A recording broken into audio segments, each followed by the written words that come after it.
In order to take revenge on the black-hearted rich woman with amnesia, he brought her home as his wife. But the clothes at home were obviously several sizes too big, so he said she used to be a balloon like 300 pounds of fat. Jack's tone of voice was so convincing that Annie had to accept that she used to be a balloon. She slumped down on the couch in frustration and tried to rationalize the fact that she was not only fat, but also poor and had 4 sons. But Jack forced her to get up. He told her that the doctor said the best cure for memory loss was to get her old life back. But it's Jack who's in charge of what to do, and Annie is told to clean the cobwebs that have been there for years, remove the 1,000-year-old ice from the fridge, and the dirty, messy clothes of the 4 kids. And then Annie is given all the chores in the house. Jack was content to leave the house and go out drinking with his friends. Annie finally finished her work in the middle of the night and her husband came home. But sleeping was a problem. In her amnesiac mind, Jack was a stranger she'd only known for a day, and even with a husband's title, she couldn't accept the reality of sharing a bed. While she struggled with what to do, Jack said that Annie used to sleep on the couch. Annie thought this was the only blessing in a horrible day, but God didn't think it was punishment enough and the roof started leaking. So she had to put bottles and cans everywhere to catch the rain,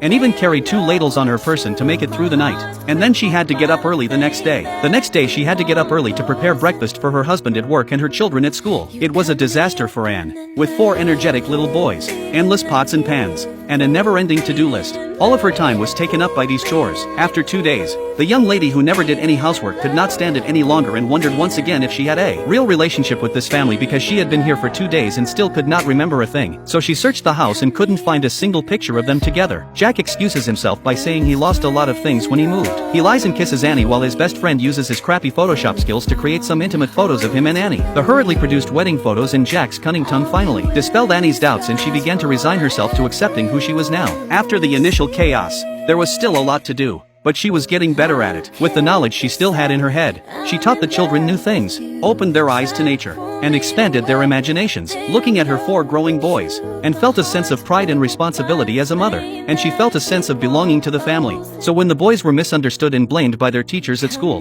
she had no choice but to stand up for them. The arrogance in her bones drove the colored glasses of the teachers to retreat. Her dedication to the family was obvious to Jack, and Jack's little vengeful thoughts had long since disappeared, replaced by gratitude and guilt, and some heartfelt feelings he hadn't yet realized.